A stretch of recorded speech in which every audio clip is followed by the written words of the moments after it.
Welcome to the Java Cafe, Java fam.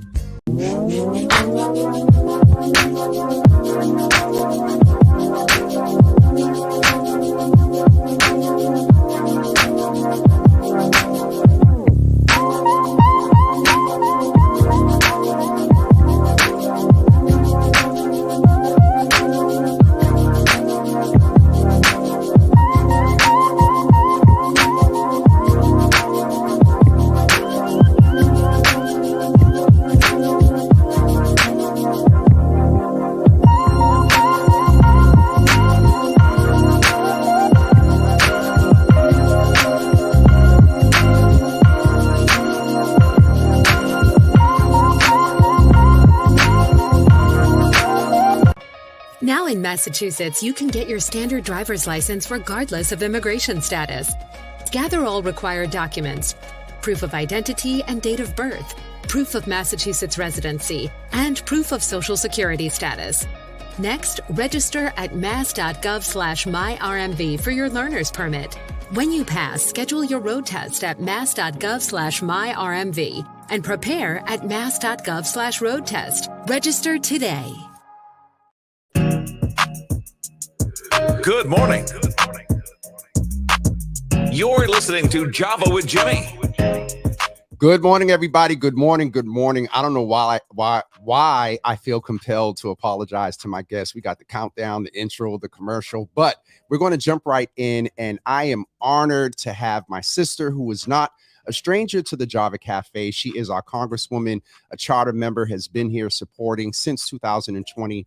And I am also honored to have the leadership of the Congressional Black Caucus with us this morning as well. We know that the NAACP convention has sort of already kicked off, but it kicks off officially today at the Hub. Don't forget, you can go down to the Hub. You don't have to be registered. It's open to the public for everyone. But the caucus is doing an event, I believe, on tomorrow. We'll get the details about that, but I would like to bring in my sister, and I'm going to go ahead and say my brother, our Congresswoman and Congressmen.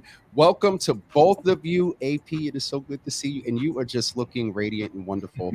As always, good to see you, sister, and also Congressman Harsford. I am honored to have you here in the room. My sister often referred to going national, and having you in the room today is definitely a part of that. So, Congresswoman, please say hello, greet the people. You're no stranger. You know how we flow here. Good morning. Wonderful to be with Java with Jimmy, and I'm so pleased to introduce to some and reintroduce to many the esteemed chair of our Congressional Black Caucus, Stephen Horsford from Las Vegas, Nevada. As you all know, I recently started an initiative, in the last year or so, called Ayanna for Black Men. This is most certainly one of the Black men that I am for. Yes. And we are so grateful for his leadership at the helm of the historic Congressional Black Caucus, the conscience of the Congress. This is our largest Congressional Black Caucus in the history of the CBC. And I'm so grateful for his leadership for such a time as this, while there continues to be a coordinated, unrelenting, legislated assault from state legislatures to the lower courts, all the way to the Supreme Court on Black Americans. So bearing that in mind, that is why we are making our way around the country under the guise of democracy for the people. We are meeting people in community where they are, for a series of events in 10 cities. Boston is one of them. The event is a hybrid of sorts. There's an intimate fireside chat sort of conversation, if you will, with some of the members of the Congressional Black Caucus. Ours will be taking place at Roxbury Community College against the backdrop of RCC's 50th anniversary. Yes. And it will be from 3 to 5 p.m. Tomorrow at the academic building. And following our brief sort of fireside chat, we'll have a panel of community testimonials of housing advocates, and then we will jump right into questions from the audience. And so we'll cover a range of issues that are consequential to Black folk, but there will be some emphasis on housing justice. So I'll stop there. Absolutely. Congresswoman, would you do me the honor and formally introducing our congressman as he gets ready to greet the people? We'll let you be the co-host with me this morning. Hey. Well, Stephen Horsford. Thank you. Good morning. Good morning. My colleague. It's yeah, so my great. colleague, brother, yeah. It's so great to be with my sister in the work, Congresswoman Ayanna Presley. You all know in Boston, you have a phenomenal treasure and a public servant who loves the people and who leads with her heart and her soul in the work that she does every single day. We serve on a committee together on financial services. She's my seatmate, so we tend to lean over and talk about things in the middle of committee hearing. But in addition to that, working together within the Congressional Black Caucus, and we are so excited to be coming to Boston as part of our Summer of Action. This is a response. The members of the Congressional Black Caucus, through the Congressional Black Caucus Institute, is leading this Summer of Action. We've been in 8 cities, and now we're coming to Boston. It's going to culminate at the 60th anniversary March on Washington. And as Congresswoman Presley said, it's all about meeting the people where they are, having a real conversation about the assault on our democracy, on everything from our schools to the packing of the court, to the most fundamental right, the right from which all other rights come, and that is our right to vote. So I'm really excited to be coming to Boston and to have the NAACP National Convention there, which I know has a lot of historic roots based on being established right there in Boston. Boston is absolutely an historic place, and I'm sure you're going to get out, if you haven't been, to see some of the history in different places here. But Congresswoman, this isn't just, it's culminating with the NAACP convention, but you all aren't doing this just for the convention. Both of you referred to that this is a sort of summer tour, and you're around the country. Yes. What is the intentionality around this? And I know and can presume some things, but what are folks going to get out of this when they come out? Well, I'll share a little bit about the why it started. So look, our rights and existence as Black people are under assault. The fundamental, our fundamental ability to exist and live with freedom is under assault. And that is why we started with a national summit in Washington, D.C. back in May. It was called the Democracy and Race Summit. There we brought in leaders from all over the country to really talk about the banning of books, the erasure of Black history, the attempts at that time. We were worried about the Supreme Court taking direct action against voting rights. Now, we did see what they did against women's right to reproductive justice and the striking down of Roe versus Wade. We have seen what they've done to take away the ability of the Biden administration's enforcement of the student loan relief program. We know the effect of the affirmative action decision eliminating race as a factor of admission into college, even though there's still affirmative action for legacy programs. And for those with privilege, they simply took away the tool for admissions based on race. And we now are seeing the direct assault, as Congresswoman Presley said, in state legislatures, the expulsion of the 2 young leaders in Tennessee, the 2 young Black men, the youngest Black men in the Tennessee legislature, for speaking up for gun safety legislation.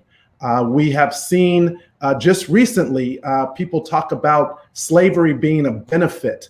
So we aren't going to take this lying down. We are not going back, and we will not be silenced. And we believe the best way to counteract all of this ideological effort to deny our Blackness is to actually go in to build up our communities through conversation and through direct organizing. In addition to the forum, we're also conducting organizing, civic education, and voter registration in the cities that we're going to, so that when we come out of this summer of action, we have a blueprint for how we fight back against these attacks on our democracy. Absolutely. Right. Summer of action, democracy for the people. Chairman Horsford, myself, and some other member of the Congressional Black Caucus will join us at Roxbury Community College tomorrow, Saturday, July 29th, from 3 to 5 p.m. at Roxbury Community College, the Academics Building. Please RSVP at democracyforthepeople.org. Chairman Horsford, how many members strong are we of the Congressional Black Caucus? Are you about to flex, Congresswoman? No, hold on. No, I'm not. I'll tell you in a moment. Go ahead. How many members are we now? 58 members. The town hall, a total, yes. 58 members. Okay, so boss, this is what I want to say. 58 members. And the Congressional Black Caucus Institute could have gone anywhere. 58 members. But we're touring 10 cities. Boston is one of those 10. And so please do take note of that. As they are taking note of the strides that have been made, and that after 230 years, there is an actual member of the Congressional Black Caucus representing the Commonwealth of Massachusetts. And moreover, this is the second time I'm bringing a leadership to the district. Yep. We brought a contingency several years ago. We did a hearing behind the wall. And so I just want Boston to take note. I mean, we know that with this unprecedented representation in the House, with the CBC, the most diverse and representative Congress in the history of Congress, that we still have not yet achieved parity. We still do not have leadership parity when it comes to race and gender. And so I want you all to know that we are daily doing the work, particularly governing under a Republican majority in the House, of harm mitigation. Sometimes, more often than not, you are unaware of the things that we stop while we are working at parallel tracks to advance equity and racial justice. And I just want to say how much I appreciate Congressman Horsford. He's my classmate. We came in together in the 118th Congress, and I appreciate that he is not parsing words. These assaults are an effort to deny our Blackness, that part. And so let us come together in community, the same space where I had the community take a ceremonial oath and pledge with me when I had my swearing in there. I was there. So this is a sacred place, Congressman Horsford. It's a historic place, a demonstration of the power of Black advocacy and leadership. That is the only reason that Roxbury Community College exists, is because of the advocacy of people and the power of Black representation. And finally, I would just say, Senator Wilkerson was telling a story yesterday about how there were federal funds they were trying to access at the height of the HIV and AIDS crisis. Yep. And there had been something said about, well, it's best that you just can work with your member of the Congressional Black Caucus. And of course, Massachusetts didn't have one. And she went to Senator Kennedy and said, you're going to have to be our honorary member so we can access these funds. And the funds were in fact delivered. But today in 2023, you have your own member of the Congressional Black Caucus. So please do come and make your presence known. Saturday, July 29th, 3 to 5 p.m., Roxbury Community College Academics Building. You can register at democracyforthepeople.org. Absolutely. Congresswoman, you know me, and I am not going to allow this great champion of community work here to not ask him two questions.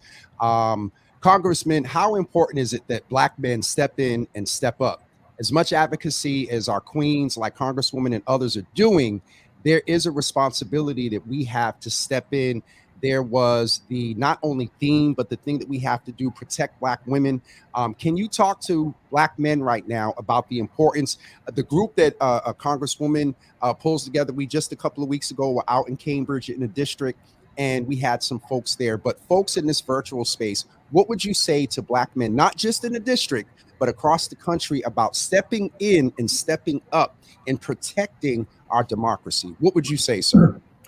Well, first, look, I understand as a Black man, as a father to 3 children, as someone who has both endured discrimination and the impact of racism, why sometimes we get disenchanted with politics. And I'm not here to promote any party or any candidate. I'm here to promote our people. And what I know is that as a Black man, we have power, we have agency. There are people who want to tell us we don't, but we do. And if others didn't believe that, they would not spend so much time trying to suppress our vote or send out misinformation or disinformation campaigns targeted to Black men and the Black community. We would not see the attempts right now to rewrite or erase our history, Black history, which is U.S. history.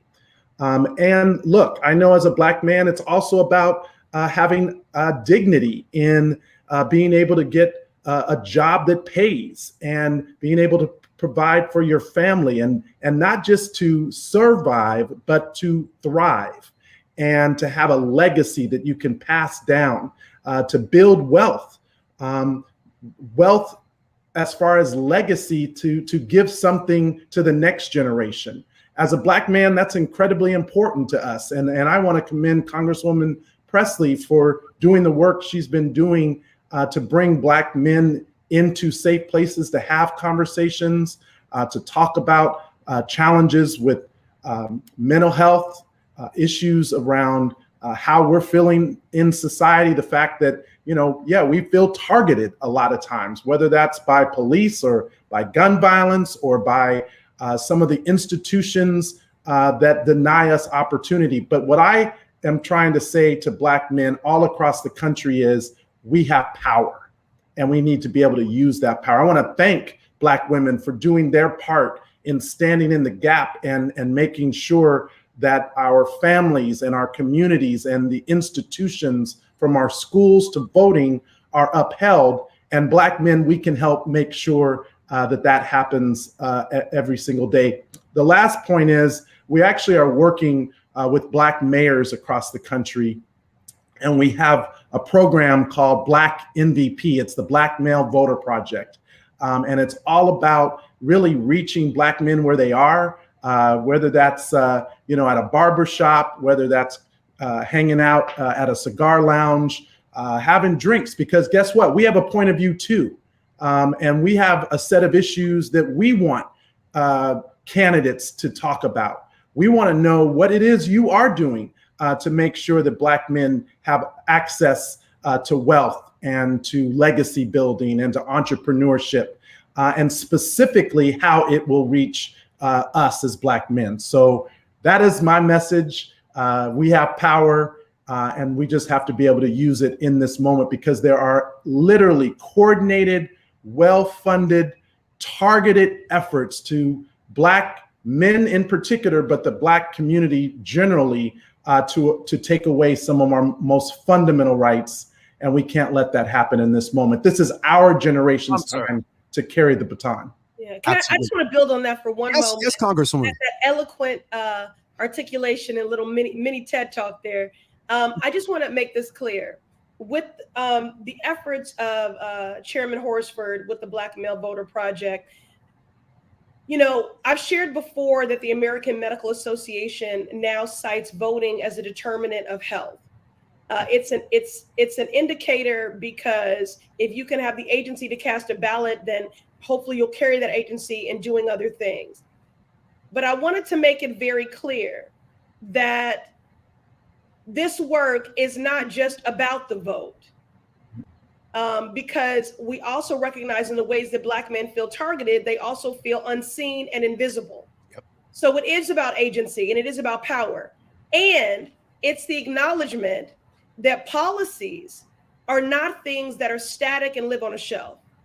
They are dynamic, they are animated, they determine who lives, who dies, who survives, who thrives. And as the chairman said, the Black Caucus has no permanent friends, no permanent enemies, only permanent interests. And that is Black folk, okay? That we do more than survive, that we thrive, that we are uplifted, that we advance, that we are seen, and we are centered. And so that is why the voting piece matters, because who you vote for determines who's elected. Who's elected determines the policies, and the policies determine everything. So as we seek to improve the outcomes of Black men, that is why it is so important that the work of Ayanna for Black Men and the Black Male Voter Project, these are efforts that are happening in earnest. And lastly, Chairman Horsford, since organized power is realized power, would you also give a nod to our married effort also taking place at Roxbury Community College prior to our town hall with the Congressional Black Caucus Institute to train people? And talk about that and that story you shared about that brother who didn't know why he had been invited, formerly incarcerated. Okay, go ahead. So I told you going to be our co-host today.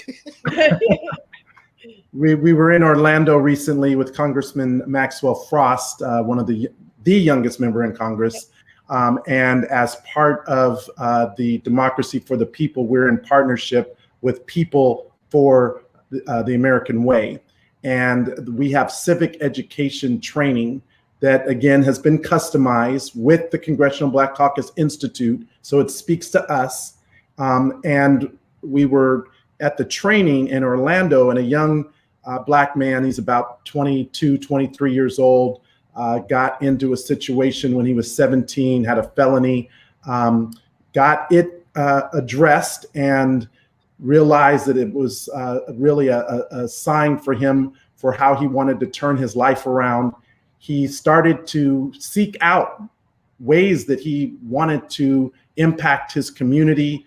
He was working with the local chapter of the Urban League, and he heard about this Democracy for the People event and said, hey, I want to come out. So in the course of us talking, he really said, this is what I've been looking for. I've been looking for something that can motivate me and equip me with the skills I need to reach the next young man who's facing the same obstacles I was facing that got me caught up in the situation that led to that felony. And he said, now that I have this second chance, I'm not going to let it go to waste. And then he went on to say, I want to come to the boot camp. The Congressional Black Caucus Institute does a boot camp where we bring leaders from the local community to DC for a training and expose them to all sorts of things, from campaign management to how to run for office to literally helping them. We have 3 members of the Congressional Black Caucus today who are members of Congress who are former boot campers. So it literally is the training to build the pipeline for public service in the future. And that young man is going to be a part of our political process, I guarantee it. And it all happened because of the work that we've been doing with Democracy for the People. And now we're coming to Boston, and we are inviting the local community to participate because we know your community is worth it. And as the Congresswoman has said, it's because of her that this opportunity exists, because she is the first Black representative, Black woman representative in Massachusetts.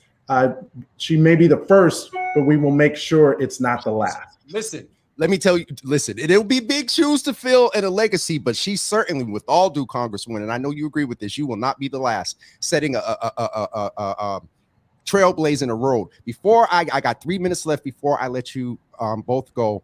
And Congresswoman Morley, to you, there is a lot of chatter about a wonderful Black man from Boston that sometimes wears green. And he set history. And you know where I'm going. And I know where you're going. Chairman Horsford doesn't know where you're going. Listen, I'm about to. Well, he needs to. He's like, what are we talking about? Black leprechaun? No. we're going to educate him real quick. The name is Jaylen Brown. I don't know if you're a Celtics fan, Congressman. You know, Vegas, they, you know. We know your Celtics. Believe me, your Congresswoman came in straight up with all the green, all the Celtics. She put her stuff on the committee. Yeah, it's crazy. Our Congresswoman does not play, but both of you, in all seriousness, refer to an economic impact. If you were able to talk to Jaylen Brown right now, Congresswoman Presley, what would you say to him? I see Shagun chimed in. You chimed in on Twitter. I'm sure Congressman Harsford would have some advice about how we bring that whole concept. How important and is it that someone like Jaylen said that and is going to follow through? What do you say to him? And to those that want to support what he's doing about bringing the concept of a Black Wall Street, not just to Boston. You know, we set trends up here and we kind of do things first here on the East Coast and in Massachusetts 7th. But what would you say to him and how do we get there?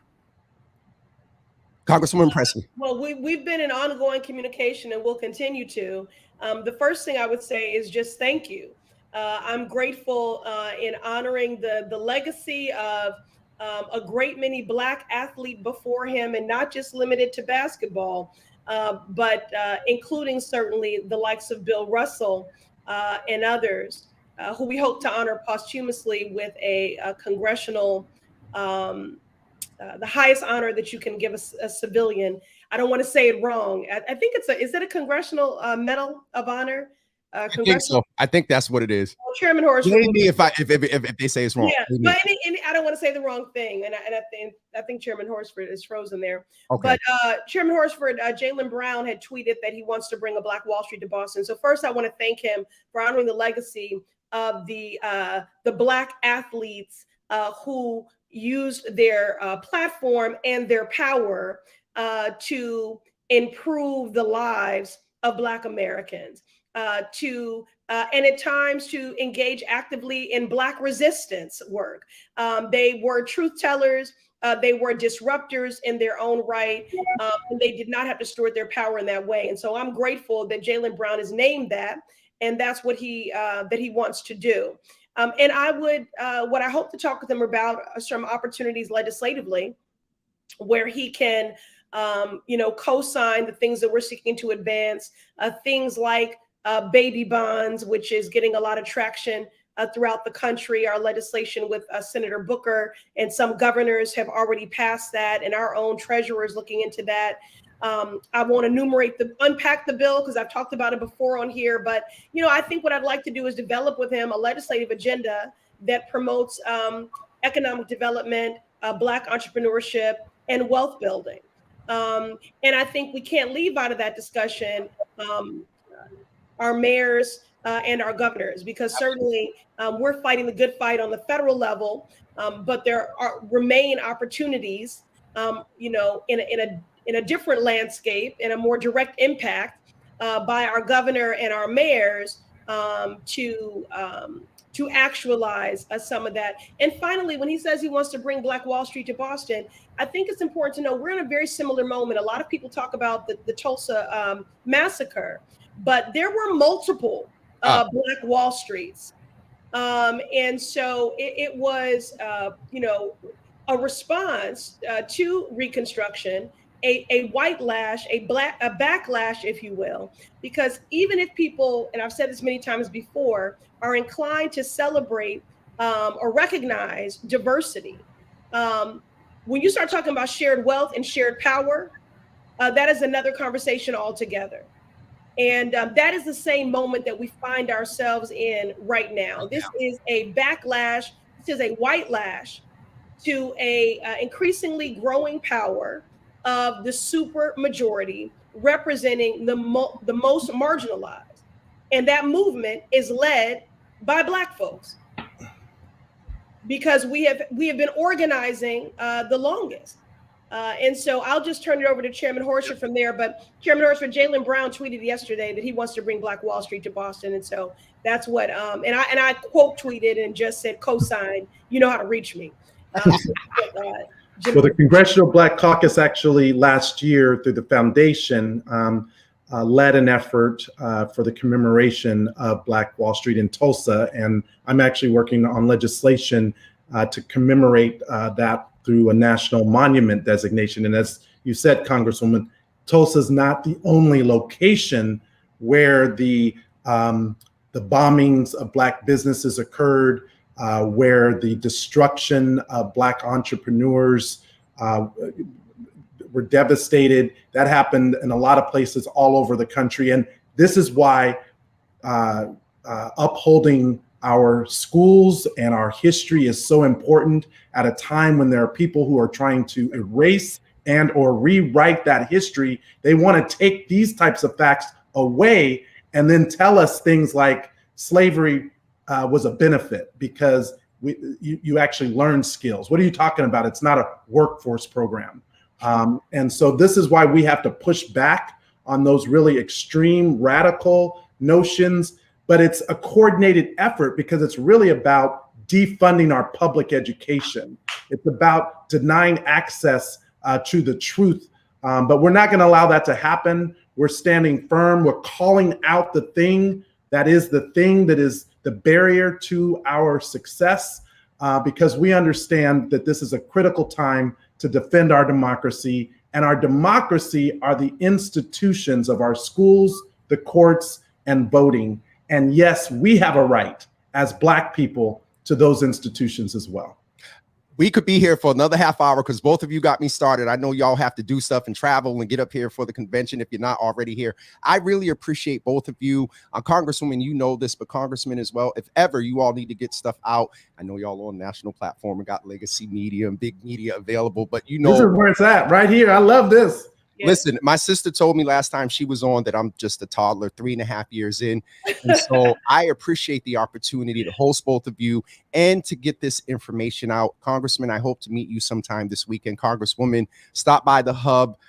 We're going to be set up over there with the little Java Witchery station. And please tell my brother that one of the things that you all, and I can't have you on here and not do his famous line, we belong everywhere. Steve, he's talking about my husband, Conan. Yeah. And that's what Conan always said, we belong everywhere. He's good people, and that is his mantra, and it is really reverberating through not just Boston, but a lot of spaces where we need to create more Black space. And so I want to celebrate him as well. And so thank both of you. I will let both of you go. Hope to see both of you this weekend. And Congresswoman, are you able to? Are you stopping by the Gospel Fest on Sunday? Now, did you just on a public platform ask me about my schedule? Now, fam, you know better than that. I'm not. You trying to? No, because you know where you know what? Please forgive me with all seriousness. I was mostly talking about the fact that we know our Congressman. Wait, are you leading a choir? Yes. And I need another alto. So that's. Well, listen, now you know I'm definitely not coming to sing. But you don't have to answer that, Congresswoman. No, but seriously, I do hope to get there. And look, it's so important. Thank you for centering, our faith. That has gotten, again, our soul looks back and wonders how we got over. And that's still true. And so that's so important. Okay. And I'll be sure to talk to Chairman Horsford and other colleagues about the Gospel Fest if they are still in town, because that is a wonderful Boston tradition. And I know you've been a contributor to that for a very long time. And so we thank you. That was the premise only that I asked. I'm so sorry. Please forgive me. No, I'm joking with you, Jimmy. Okay. I'm making sure because listen. If you want to get an elected official to commit to something on a public platform, is the best way to do it. So I'm not mad at you. So if you did, but you also my sister. But if you there, we'll take the alto. Jesus. For those of you that don't know, our Congresswoman used to sing and lead in the choir, and so that's the context behind that. But thank both of you so much. And I'd be honored, Congresswoman, if you are there. But I appreciate both of you for being here, and safe travels and Godspeed on both of you. The Mother's Board is in here. Keep them covered. Keep them in prayer, because it is fighting for justice is a lot of hard work. So thank both of you for what you do, and we send Black joy and peace and covering both of your ways. Thank you. We receive it, and we hope to see folks tomorrow. Come make your presence known, and we'll hope to see you at Democracy for the People, our fireside chat and community town hall, at Roxbury Community College, Academics Building, 3 to 5 p.m. You can RSVP at democracyforthepeople.org. Thank you both. Appreciate you. I'm going to go pay some bills. Okay. Thank you. Thank you. Listen, everyone, that was one of our okay, I got some new things going on. Okay, there we go. It was definitely a pleasure to have our Congresswoman and Congressman in on a Friday. Thank all of you that joined us on a Friday for Flow Fridays. That is it for me today. We are going live later today, sometime tomorrow. We got to get up and get ready to get down to the convention center, to the hub. Got official press credentials. And so we're going to go in and just interview and talk to folks, local folks from across the country, leadership, community folks. Those are leaders. And so at any time, we may pop up live here on Java with Jimmy or on my personal page. But the best way you can stay informed about Java with Jimmy, if you're watching today and you haven't liked and followed, please like and follow. Also, when you get prompted to be notified when we go live, accept that prompt. All right, that's it for me today. We will see you sometime this afternoon, sometime tomorrow. Definitely plan I believe the Gospel Fest is going to be aired on local cable on the BNN channel, but I'll try to see if I can get somebody to hold my phone and we go live. All right, that's it for me. Have a wonderful weekend, everybody. Make sure you plan to stop down to the hub at the convention. And don't forget this wonderful event that our Congresswoman and Congressman were talking about. The link for this is pinned at the top of the comments. And we will see you on Monday morning at 9 a.m. for Mental Health Mondays. Have a great, awesome